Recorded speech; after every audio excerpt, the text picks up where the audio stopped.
think so often we tamp down our emotional responses at work because it's much more respectable to say, that's a really strong idea, instead of, oh my God, that's the coolest thing I've heard all week.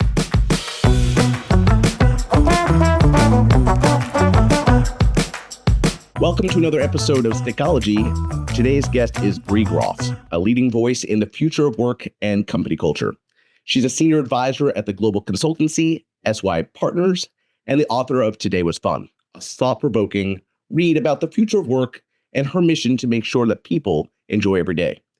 Bree, I recently finished your book. I couldn't be more excited to have you join us today. Oh, thank you for having me. You shared a really inspiring story in the book about a NASA janitor who, when he was asked what he did, he said, "I'm here to help put a man on the moon." And it's a powerful idea. But you also question whether we're better off supporting this large purpose, like putting a man on the moon, or supporting the people around us. And I was hoping maybe you could talk a little about that to start.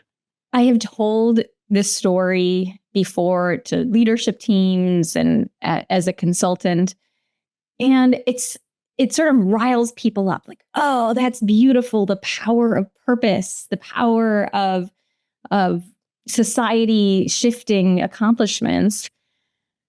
And I don't believe this. Like, I actually find fault with the argument, how much work that janitor would have to do to tie his work in mopping the floors to a milestone of humanity.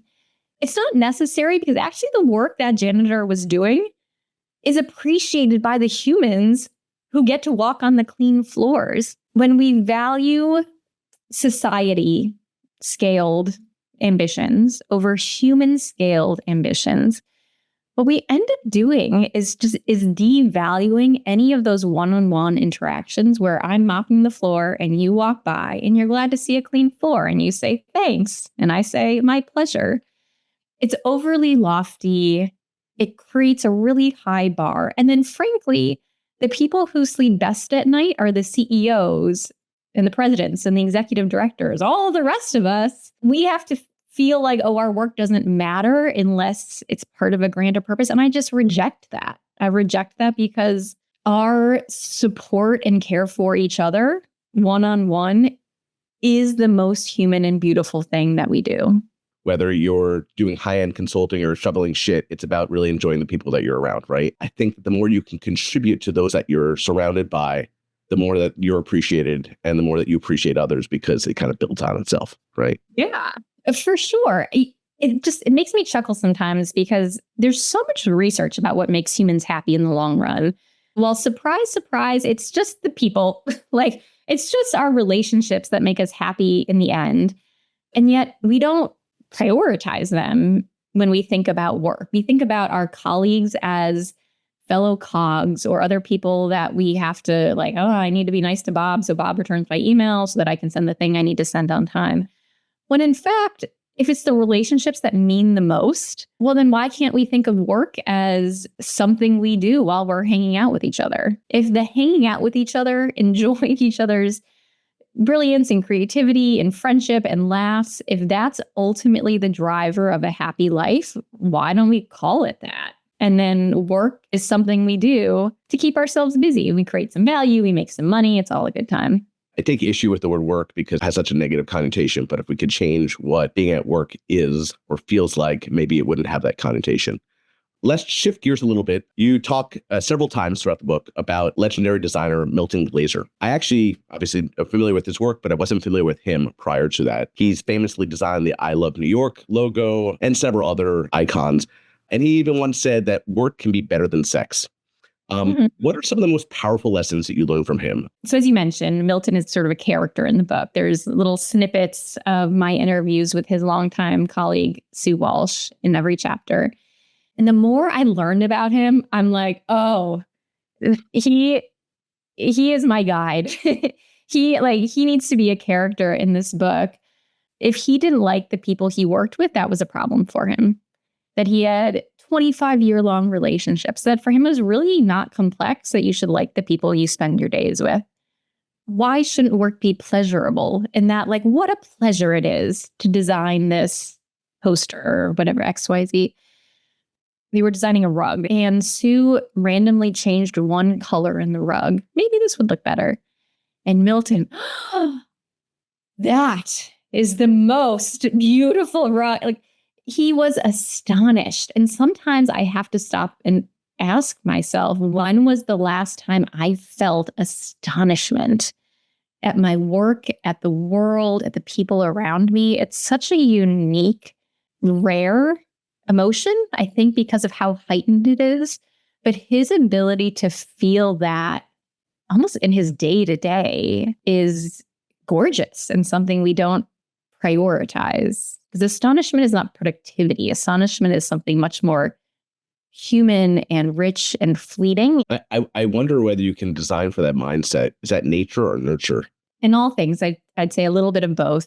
And certainly individually, I firmly believe we've got some, if we have some growth mindset around this. I think so often we tamp down our emotional responses at work because it's much more respectable to say that's a really strong idea with some really great data points to back it up, instead of, oh my God, that's the coolest thing I've heard all week, which sounds more like an 8-year-old. I think it would be great if we could all channel our inner 8-year-olds, because we took so much more in and were so much more open-minded back then. Let's shift from astonishment to eroticism. You referenced Esther Perel's definition of eroticism as a life-affirming energy, a sense of vitality and creativity. I love that definition. Do you think that it's possible for everyone to find a job that they're this erotic about? As I heard that, I thought to myself, gosh, if everyone could be that excited or that erotic when it comes to work, it'd be phenomenal. I know. I love the term eroticism as it relates to work, because, you got to give your work a little sex appeal, right? Like, obviously in the HR friendly sense. If it's a really good looking Gantt chart is what you're saying, right? Yeah. Like, that chart it's got lines in all the right places. Yeah. Some days are going to suck. They're going to be terrible. Not a hint of eroticism in your work, anywhere to be seen. But acknowledging that, I would hope that if you're going to have some lows, you're also going to have some highs. That spirit of, as Esther Perel defines it, of spontaneity and vitality and almost a surprise. What does it feel like to flirt with your work? To say like, in the same way that on a first date, you're thinking like, could this be big? Like, could this really be something? What does that feel like when we're, I don't know, launching a new product or like coming up with some new ideas? When you get that feeling of like a little flutter in your stomach of, could this be something? And then it's like, no, it's not something because of these reasons. But wait, maybe it is something because we could do that. That sort of will they, won't they? That's part of what you need to feel alive and awake at work. If you've ever been around someone who's like that excited about it, then you have a little bit of that, I'll have what she's having feeling. You need that in order to feel that sense of aliveness that is so core to finding fun in our work.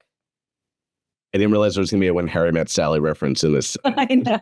For anyone of the age bracket that gets that, yeah. And I appreciated that. You write about business costumes versus dopamine dressing. And by the way, I really like that term. Do you think that companies often confuse being professional with simply looking professional? Oh, yeah, all the time. That's in some ways even like the nice way to think about it. There's also the really insidious way to think about it, which is business costumes that way, suits or even business casual. It's conformity, really. It functions to make people feel like I need to show up in this way to be accepted and to fit in. Unfortunately, that's not only damaging for the business because people are not sharing their most brilliant work. They're sharing work that looks normal so they don't get fired. But even worse, it's terrible for our psychology to feel like I am not accepted as I am. I am only accepted at work if I show up as palatable. And what I find actually is the more senior and more confident a person becomes, the less they actually care about their dress, because they know I'm so good. You're going to want me to work on this, whether I'm wearing a suit or stretchy pants. I'm that good, because turns out I'm just as smart if my hair is wet or dry. And, that is true for everyone. I started my first company back in 2007, so almost 20 years ago, and I changed my attire from suits to t-shirts around then. I don't think I did because I thought I was smart, but I did it because I was comfortable. And you talk about this in the book about conformity and doing the type of work that others are doing versus doing brilliant work sometimes. You want to do what's expected versus necessarily what brings pleasure to you or you think is the right thing to do, because there's so many people who are part of that machine. Can you dig into that? Yes. The biggest barriers to brilliant work are busyness and conformity. Busyness because our brains just aren't creative and expansive in 30-minute meetings when we're in back-to-backs all day. And then conformity because when we are simply trying to make our work look like everyone else's work, I make my deck look like other people's decks. I make my reports look like theirs. I present in the same way. We're just rinsing and repeating. And you know who's really good at that? AI. If you're going to have humans in your business, they should be doing brilliant human work or uniquely human work. And the people who feel comfortable enough or are made to feel comfortable enough by their leaders and managers are the ones that end up doing really well. And that's ultimately what businesses should want more of, is more of that really uniquely creative, strategic, impactful thinking. Let's shift from your body as a whole, your attire, to your brain.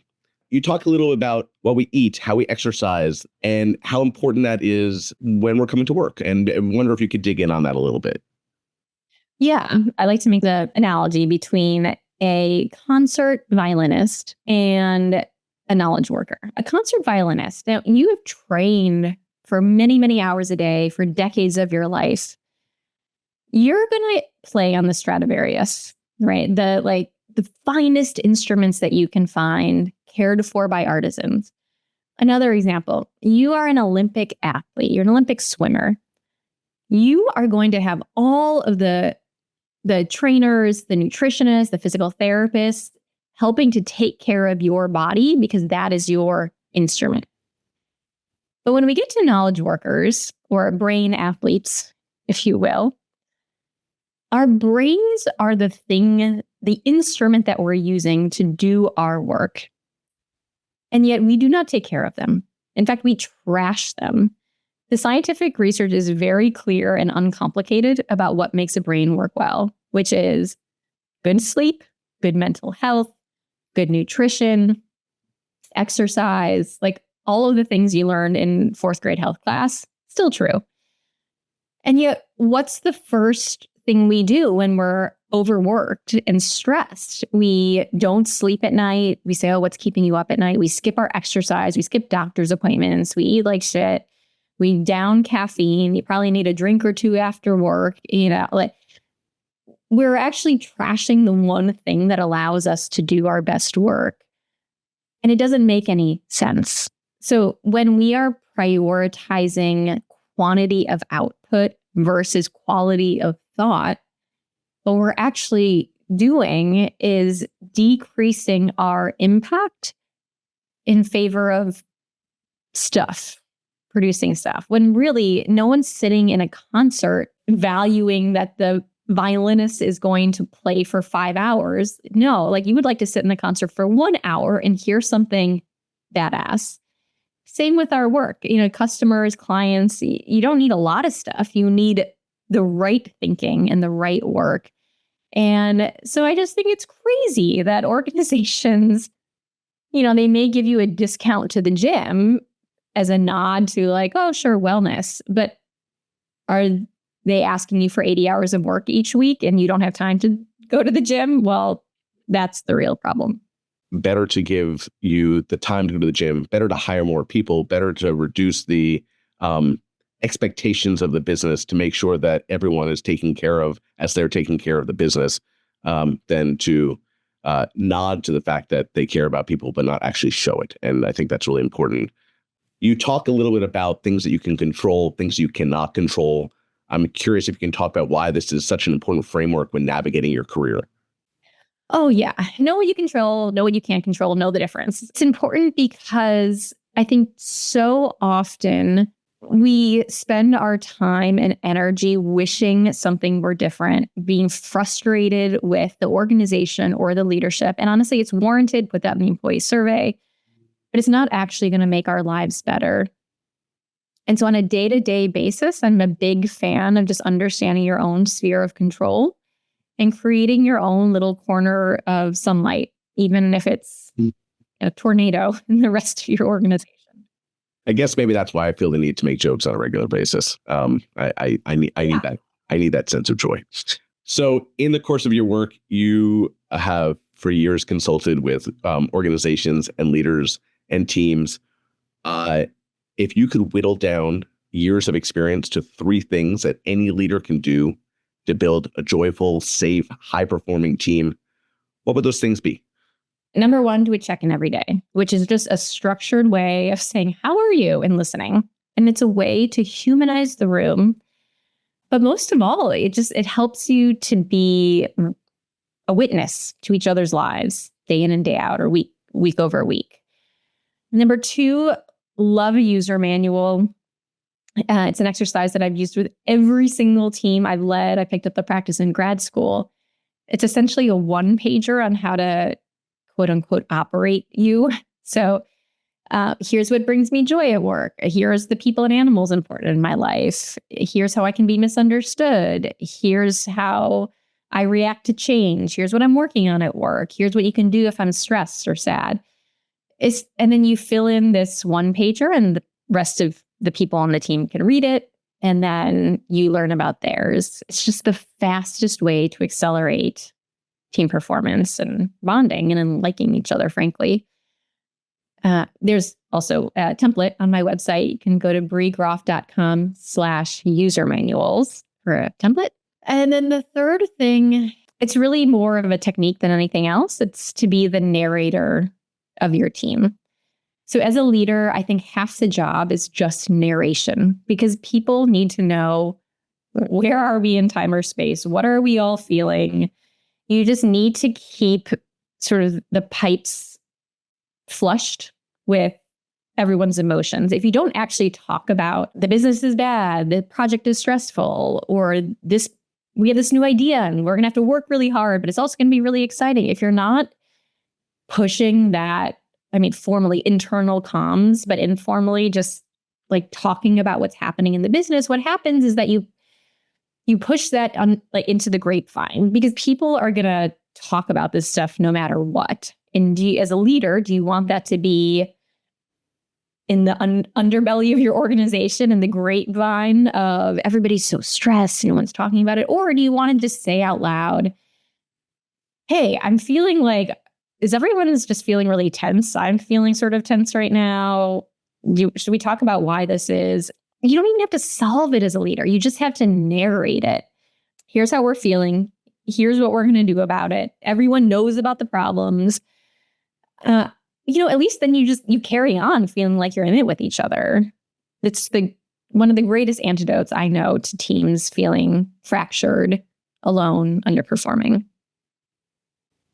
Well, there's a lot for making people feel heard, feel seen, feel valued. And if you're asking them and talking about that stuff, you certainly are addressing it, or at least taking the first step to address it, right? Finally, you talk about working in a company where we're all like kids, saying, look what I did, look what I can do, and look what I thought of.